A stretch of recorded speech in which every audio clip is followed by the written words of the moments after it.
உங்களுடைய தங்கம், வெள்ளி, வைர நகைகளை உடனே செல் பண்ணுமா? நம்பிக்கையான நிறுவனம் Max Gold. Call 04445454545. Max Gold, cash for gold. Welcome to Meipporul. இன்றைக்கி நம்ம ஃபேமிலியை காப்பாற்றணும் அப்படிங்கிறதுக்காகவும் ஒரு அவசர தேவைக்காகவும் தான் நம்ம ஒரு ஹெல்த் இன்சூரன்ஸ் ஒன்று போட்டு வச்சுக்கிறோம். ஆனால் அந்த ஹெல்த் இன்சூரன்ஸில் நாளை பின்ன கிளைம்னு போய் நிற்கிறப்போ அந்த காரணம் இந்த காரணம் அது இதுன்னு சொல்லி ரிஜெக்ட் பண்ணிடுறாங்க.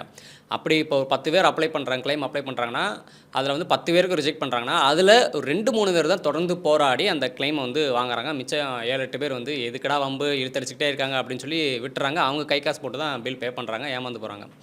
இப்படி ஹெல்த் இன்சூரன்ஸ் கிளைமில் வந்து என்னென்ன காரணங்கள் சொல்லிலாம் ரிஜெக்ட் பண்ண வாய்ப்பு இருக்குது, இல்லை பொய்யான காரணங்கள் சொல்லி எப்படிலாம் நம்மளை ஏமாற்ற வாய்ப்பு இருக்குது. அப்படி ஏமாற்றினாங்க அப்படின்னா நம்ம கன்சியூமர் கோர்ட் தான் போகணுமா அப்படின்னு கேட்டால் கிடையாது. அதுக்கு இடையிலேயே ஆம்புட்ஸ்மன் அப்படிங்கிற ஒரு ஆப்ஷனும் இருக்குது. அந்த ஆம்புட்ஸ்மன்ட்டை போய் நம்ம எப்படி கேஸ் போட்டு வின் பண்ணுறது, இப்படி ஹெல்த் இன்சூரன்ஸ் கிளைம் ரிஜெக்ஷனுக்கு பின்னாடி நடக்கிற மோசடிகள் பற்றியும், இந்த ஆம்புட்ஸ்மனில் எப்படி வின் பண்ணுறது அப்படிங்கிறத பற்றியும், இந்த ஆம்புட்ஸ்மனில் கேஸ் போட்டு 40க்கும் மேற்பட்ட கேஸ் போட்டு அத்தனை கேஸ்லையுமே வின் பண்ண இதில் பழுத்த அனுபவம் உள்ள அட்வொகேட் சுந்தர் அவர்கள்ட்ட டீட்டெயிலாக கேட்டு தெரிஞ்சுக்கலாம். வணக்கம் சார். நாட்டு நடப்புக்கு வணக்கம். வந்து நல்ல ஒரு நிறையா அவேர்னஸான வீடியோவை, அதாவது ஒரு பொழுதுபோக்கு சேனல் அப்படிங்கிற விஷயத்தை தாண்டி நிறையா ஒரு அவேர்னஸான ஒரு சப்ஜெக்டை மக்களுக்கு கொண்டு போய் சேர்க்குறீங்க. ஸோ ரொம்ப அருமையான நல்ல விஷயம் பண்ணிகிட்ருக்கீங்க. அதுக்கு முதல்ல நாட்டு நடப்புக்கு நன்றி. நன்றி சார். சார், இப்போ எடுத்தனே எனக்கு என்ன கேட்க தோணுது அப்படின்னா, இப்போ ஹாஸ்பிட்டல் பில் வந்து ஒரு 2 லட்சம் வருதுன்னு வச்சுக்கோங்க. ஆனால் கவரேஜ் வந்து 5 லட்சம் இருக்குது. அந்த 2 லட்சம் பில்லில் உங்களுக்கு வந்து 1 லட்சம் தான் வந்து கிளைம் கவர் ஆகும் அப்படின்னு சொல்லி பாதி தான் கவர் பண்ணுறாங்க. அப்படி கிளைம் வந்து பாதி தான் கவர் பண்ண முடியுமா? சார், அப்படி வந்து பார்த்தீங்க அப்படின்னா உங்கள் பாலிசியோட எல்லாத்துக்கும் முக்கியமான விஷயம் பாலிசி டாக்குமெண்ட்டில் என்ன சொல்லியிருக்கு அப்படிங்கிறது தான் முக்கியம். இப்போ என்ன பண்ணுவார், நீங்கள் சொன்ன மாதிரி ஒரு 5 லட்ச ரூபா அவர் கவரேஜ் இருக்குது, 2 லட்ச ரூபா ஹாஸ்பிட்டல் பில்லு, அவருக்கு 1 லட்சமாக 1.5 லட்சமாக கவரேஜ் இருக்கும். அவங்க என்ன சொல்லி ரிஜெக்ட் பண்ணியிருப்பாங்கன்னா, doctor fees 80% payable, nursing fees 80% payable, assistant doctor fees not payable, anaesthesia fees 50% payable அப்படின்னு சொல்லி ஒன்று அப்படி போடுவாங்க. இப்போ நமக்கு பார்த்தா ஏதோ ரொம்ப லீகலாகவே இந்த கேஸுக்கு இந்த ட்ரீட்மெண்ட்டுக்கு இவ்வளோ தான் கொடுக்கணும் போல் இருக்குது அப்படின்னு நினச்சிட்டு நம்ம வந்து அந்த நிறைய பேர் வந்து அந்த கிளைமை பண்ணாமல் ஸ்கிப் பண்ணிவிடுவாங்க. பட்டு சட்டப்படி அப்படின்னா உங்கள் பாலிசி டாக்குமெண்ட்டில் எங்கேயுமே இதெல்லாம் சொல்லியிருக்க மாட்டாங்க. நாங்கள் உங்கள் டாக்டர் ஃபீஸ் நீங்கள் 1 லட்ச ரூபா பில் போட்டால் 50,000 தான் கொடுப்போன்னு சொல்ல மாட்டாங்க. எதனால் அப்படின்னா, இப்போ நீங்கள் ஒரு சாதாரண நார்மலான ஒரு ஹாஸ்பிட்டலில் போனீங்கன்னா அங்கே டாக்டர் ஃபீஸ் வேறையாக இருக்கும்.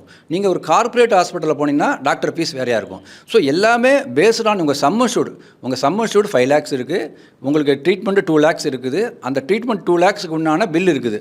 இது ரொம்ப பார்த்திங்கன்னா ஒரு சில பாலிசியில் மட்டும் இந்த டிஸ்போசபிள் அந்த மாதிரி சின்ன சின்ன விஷயங்களுக்கு க்ளவுஸு டிஸ்போசபிளுக்கு மட்டும்தான் கிளைம் இருக்காது. அதுக்கும் இப்போல்லாம் ரைடர் வந்துடுச்சு.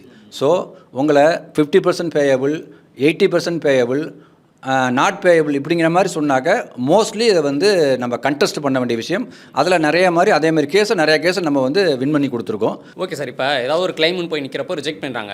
அந்த ரிஜெக்ட்க்கு அவங்க என்ன சொல்கிறாங்கன்னா, இன்சூரன்ஸ் கம்பெனி டாக்டருக்கு படித்தவங்க மாதிரியே நீங்கள் இதுக்குலாம் எத்தனை நாள் ட்ரீட்மெண்ட் எடுக்கணும் அவசியம் இல்லை, நீங்கள் இதுக்குலாம் அட்மிட் ஆகணும்னு அவசியம் இல்லை அப்படின்லாம் சொல்கிறாங்க. ஒரு இன்சூரன்ஸ் கம்பெனி டாக்டர் மாதிரி முதல் செயல்படலாமா, ரீசன் சொல்லலாமா? அந்த மாதிரி ஏதாவது கேஸ் நடந்திருக்கா? நிறைய நடந்திருக்கு சார். இதில் வந்து இன்சூரன்ஸ் கம்பெனி டாக்டர் மாதிரி நடந்ததுன்னா இன்சூரன்ஸ் கம்பெனிலையும் ஒரு டாக்டர் பேனல் இருக்காங்க. இப்போ என்ன ஆச்சரியன்னா, அந்த டாக்டர் பேனல் வந்து they are acting in favour of the insurance company only தான். ஸோ அதனால் வந்து அவங்க அப்பாயின்ட் பண்ண டாக்டர் தான் அது. இப்போ அவங்க என்ன செய்கிறாங்க, இப்போ என்ன மாதிரி ஒரு ரிஜெக்ஷன் கொடுக்குறாங்க அப்படின்னா, இப்போ ஈரோட்டில் வந்து ஒரு பிரபலமான ஒரு டாக்டர், அவர் வந்து ஒரு 70+ இயர்ஸு, அவருக்கு ஒரு நியூரோ ப்ராப்ளம் இருந்து ஒரு 73 days ஹாஸ்பிட்டலில் இருந்திருக்காரு. அதில் மோஸ்ட்லி ஒரு 20-25 நாள் ஐசியூலேயே இருந்திருக்காரு. மல்டிபிள் ப்ராப்ளம் மாறி நியூரோவில் மல்டிபிள் ப்ராப்ளம் இருந்திருக்குது. இப்போ என்ன பண்ணிட்டாங்க, அவர் சம்மர்ஷூடு வந்து ஒரு 20 லட்ச ரூபாய்க்கு மேலே சம்மர்ஷூடு வச்சுருந்துருக்காரு. ஹாஸ்பிட்டல் பில்லு வந்து 23 லட்ச ரூபாய்க்கு மேலே இருந்திருக்கு. அவர் கிளைம் என்ன பண்ணியிருக்காங்க, 8 லட்ச ரூபா மட்டும் ஒரு கிளைமை கொடுத்துட்டு மிச்சம் கிளைமை என்ன ரிஜெக்ட் பண்ணியிருக்காங்கன்னா, என்ன காரணம் சொன்னாங்கன்னா, அதாவது 14 days ஒன்லி தான் ஆக்டிவ் ட்ரீட்மெண்ட். அப்போ மிச்சம் இருக்கிற 60 நாள் நீங்கள் ஆக்டிவ் ட்ரீட்மெண்ட்டில் இல்லை. ஸோ 14 days தான் ஆக்டிவ் ட்ரீட்மெண்ட் சொல்லிவிட்டு இவங்க என்னென்ன பில்லாம் ரைஸ் போட்டாங்களோ அதில் வந்து 50%, 40%, 70% அப்படின்னு எல்லாத்தையும் டிடெக்ட் பண்ணுறாங்க. ஸோ இதை நம்ம இந்த கேஸு நம்மகிட்ட வருது, இந்த கேஸை நம்ம கண்டெஸ்ட் பண்ணுறோம். இப்போ நம்ம என்ன சொல்கிறோம் அப்படின்னா, நீங்கள் கேட்ட கேள்விக்கான விடை, இப்போ ஒரு பேஷண்ட்டு எத்தனை நாள் ஹாஸ்பிட்டல் இருக்கணுங்கிறது யார் முடிவு பண்ணணும்? அது பேஷண்ட்டுக்கு ட்ரீட்மெண்ட் கொடுக்க டாக்டர் தான் முடியும். ஸோ எங்கேயோ 500 கிலோமீட்டருக்கு 1000 கிலோமீட்டருக்கு அண்ணன்ற ஒரு டேபிளில் உட்காந்துருக்கிற ஒரு ரிமோட் டாக்டர் இதை டிசைட் பண்ண முடியாது. அதுதான் நீங்கள் கேட்ட கேள்விக்கான கரெக்டான ஆன்சர். ஒரு பேஷண்ட்டு ஓபியில் பார்க்கலாமா, அட்மிட் பண்ணலாமா, சர்ஜரி பண்ணணுமா, எண்டாஸ்கோபி பண்ணணுமா, ஸ்கேன் பண்ணணுமாங்கிறத டிசைட் பண்ணுறது பேஷண்ட்டை இன்வெஸ்டிகேட் பண்ண அந்த டாக்டர் டீம். அந்த டாக்டர் டீம் தான் டிசைட் பண்ணோம். ஒரு ரிமோட் பேனலில் இருக்கிற ஒரு டெஸ்கில் இருக்கிற டாக்டரை டிசைட் பண்ண முடியாது. கண்ணில் பார்க்குற டாக்டர் தான் டிசைட் பண்ண முடியும். ஸோ இதுதான் விஷயம். இப்போ நம்ம என்ன சொல்கிறோம், அதே ஒரு கிரவுண்ட்ஸாக கொடுத்தோம். ஸோ ஒரு பேஷண்ட் எத்தனை நாள் இருக்கணும் டிசைட் பண்ணுற ரைட்ஸ் வந்து இந்த டாக்டருக்கு ட்ரீட் பண்ணுற டாக்டருக்கு தான் இருக்குது, ரிமோட்டில் இருக்கிற டெஸ்க்கு கிடையாதுன்னு சொல்லி ஒரு கிரவுண்ட்ஸ் கொடுத்தோம். அடுத்தது வந்து என்ன அப்படின்னா 14 days ஆக்டிவ் ட்ரீட்மெண்ட் அப்படிங்கிறது என்னோட பாலிசியில் நான் ஆக்டிவ் ட்ரீட்மெண்ட் இருந்தால் தான் கண்டிஷனில் நீங்கள் பணம் கொடுப்போம். நீங்கள் ஆக்டிவ் ட்ரீட்மெண்ட், பேசிவ் ட்ரீட்மெண்ட், அதாவது இன்னும் பெரிய முக்கியத்துவம் இல்லாத ஒரு ட்ரீட்மெண்ட் இல்லைன்னா நாங்கள் பேமெண்ட் பண்ண மாட்டோம்னு சொல்லி உங்கள் பாலிசியில் எந்த பேஜில் எந்த கண்டிஷனில் எந்த நம்பரில் நீங்கள் சொல்லியிருக்கீங்க அப்படின்னு சொல்லி கேட்குறோம். ரெண்டாவது, இந்த கேஸை பொறுத்த வரைக்கும் அந்த பேஷண்ட்டே ஒரு டாக்டரு, அவரே ஒரு பயங்கரமான ஒரு எக்ஸ்பர்ட்டு, ஒரு லீடிங் ப்ராக்டிஸில் இருக்கிற ஒரு டாக்டரு எதுக்கு போய் 73 days போய் ஒரு 70 days போய் ஒரு ஹாஸ்பிட்டலில் போய் அட்மிட் ஆகி இருக்கணும்? அதுவே முதல்ல லாஜிக் இல்லாமல் இருக்குது. அவருக்கு ட்ரீட்மெண்ட் தேவைப்பட்டதாக இருந்திருக்காரு அப்படின்னு சொல்லிட்டு நம்ம அந்த கிளைமை கொடுத்தோம். ஸோ அந்த பணம் வந்து அவங்க பேலன்ஸ் அமௌண்ட்டை 10 லட்ச ரூபாயை செட்டில் பண்ணிட்டாங்க அப்படிங்கிறதான் விஷயம். ஓகே சார், இப்போ எனக்கு என்ன நடந்துச்சு அப்படின்னா, நீங்கள் இதுக்கெல்லாம் வந்து ஹாஸ்பிட்டல் அட்மிட் ஆகணும்னு அவசியமே இல்லை, ஒரு நாளில் முடிய வேண்டிய ட்ரீட்மெண்ட் அப்படின்னு சொல்லி ரிஜெக்ட் பண்ணியிருக்காங்க. அதுக்கப்புறம் ஃபைட் பண்ணி அப்ரூவ் வாங்கிட்டோம்.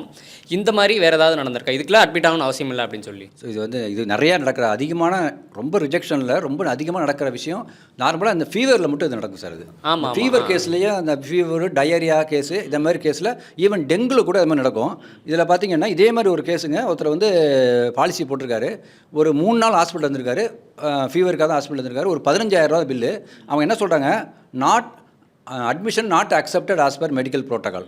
ப்ரோட்டோகால் அப்படிங்கிற வார்த்தை ரொம்ப இன்றைக்கி இன்ட்ரெஸ்டிங்காக நிறையா போயிட்டு இருக்குது, ஒரு டிபேட்டபிள் சப்ஜெக்டாக நிறைய போயிட்டு இருக்குது. இப்போ என்னென்னா not accepted as per accepted medical protocol அப்படின்னாங்க.